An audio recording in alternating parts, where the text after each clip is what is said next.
Liaquat sir ছিলেন 1 নম্বর কক্ষে, আমি ছিলাম 12 নম্বর সেলে।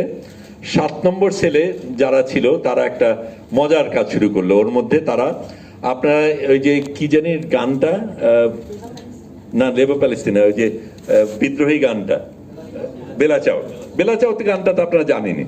তারা বেলাচাওয়ার সুরে গান গাওয়া শুরু করলো। We want working toilets. We want working toilets. We want it. একদম এই পুরো জিনিসটা করে গান শুরু করে দিল। খানিকক্ষণ পরে আমাদের 20টা সেলের প্রত্যেকে আমরা গান শুরু করে দিলাম।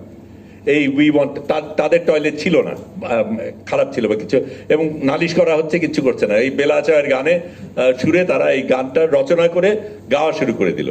তার একটা স্ট্র্যাটেজিক কারণও ছিল। ওই সময় অনেকগুলি দেশের যারা কনসাল জেনারেল তারা এসছিল দেখা করার জন্য, এবং তাদের সাথে তো আমাদের যোগাযোগ করার কোনো উপায় নাই। এইটা সবাই মিলে যখন আমরা গান করা, যদিও তারা বন্দুক নিয়ে এসে শাসানোটা আমরা পাত্তা দেইনি, আমরা গান গেয়ে গেছি, এবং এই গান কিন্তু ওদের কাছে পৌঁছেছে, বোঝা গেল।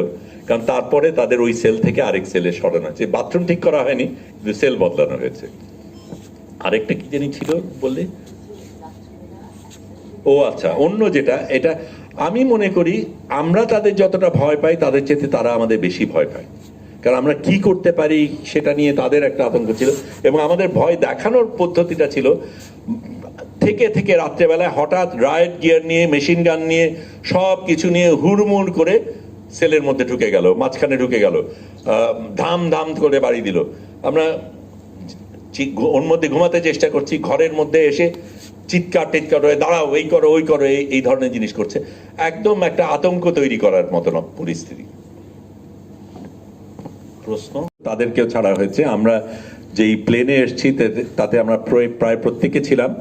যারা আসেনি আমরা জানতে পেরেছি তারা প্রধানত ইসরায়েলি, তাদের, এবং তারা ডুয়াল সিটিজেনশিপ তাদের আছে, ইসরায়েলি এবং মার্কিনী সিটিজেনশিপ আছে। তারা ছাড়া পায়নি। আমরা চিন্তিত ছিলাম যে আদনান হয়তো ছাড়া পায়নি, কারণ তাকে আমরা খুঁজে পাচ্ছিলাম না। এবং আমাদের হাঙ্গার স্ট্রাইক অল্প কয়েকজন ছাড়া আমরা সবাই, আমি সহ, আমরা প্রত্যেকেই করেছি। যেই 2-1 জন করেছে তাদের শারীরিক অবস্থা ছিল। এবং আমাদের হাঙ্গার স্ট্রাইকের আরেকটা কারণ ছিল, একজন 7 নম্বর সেলে, 6 নম্বর সেলে আরেকজন ছিল, নাম হচ্ছে ক্লাউডিও, ইটালিয়ান, সে একজন বুদ্ধিস্ট মঙ্ক।